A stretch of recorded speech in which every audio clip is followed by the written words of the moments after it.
Wendy Beckett said that if you don't know about God, art can set you free. And it seems to me that you know about God and about art. It is very much the eyes of God that sometimes comes through art. And I feel that a painting should be more than plastic in its appearance. It shouldn't be just about the paint and the movement. It should be more of what, it's like a prayer that comes back on you. But myself, I've often painted on mountaintops, I don't know, and you feel that you have an overview of the world. And out of that used to come paintings.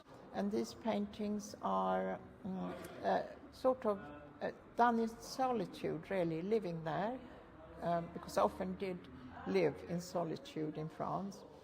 And it's almost like a retreat. Yes, and I think now I have sort of made my course of having them in hospitals and hospices. So I have a lot of paintings in Addenbrooke's, and a lot of people are moved by them. I hope they express joy. The first thing that strikes the viewer when they see your work is a knockout sense of colour.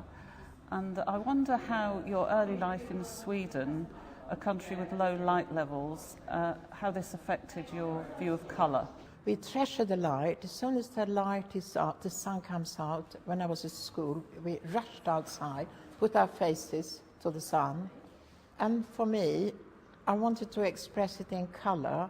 And then as time went, I used this in my own, because I used to make clothes and sew a lot, and that is a Scandinavian thing as well, because my other grandparents were spinning and weaving, and folklore costumes are very important in Sweden. It seems that a sense of storytelling is important in your work, and that I know that you wrote a diary for 20 years, a painted diary. Can you tell us a little bit about that? At that time, I lost my son at 17. He died. And I actually started to paint memories about him. And also, I wanted to paint him in a good place. So my colors became very light and bright through this. And it became a journey that I wanted to share with others. So in my teaching, I had therapy classes of art expression, of mothers that had lost children. I just started with perhaps a flower or something, a cup of coffee on the table, and the picture took off like a journey.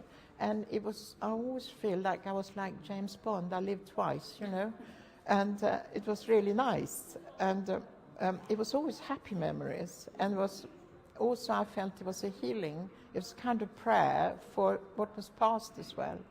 Christina, this is one of your intimate Bali paintings, but I believe it is a metaphor for other things, other stories. Could you tell us about that?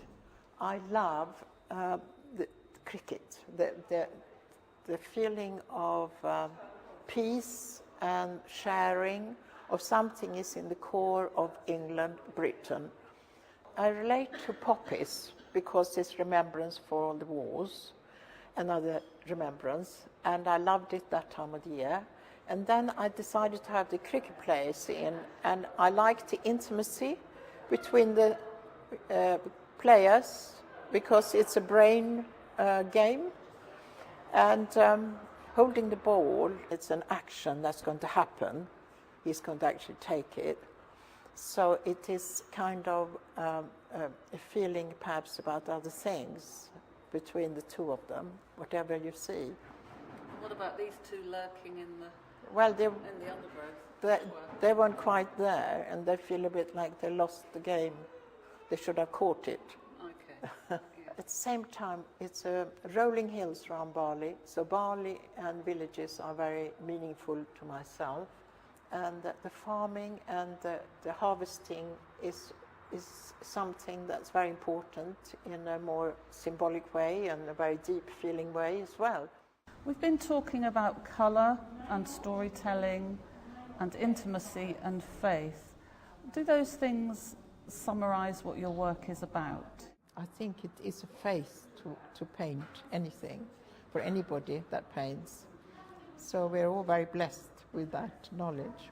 And I'm going to carry on painting and using that as part of my prayers, because I call it prayers, my paintings, and hope that people will enjoy them.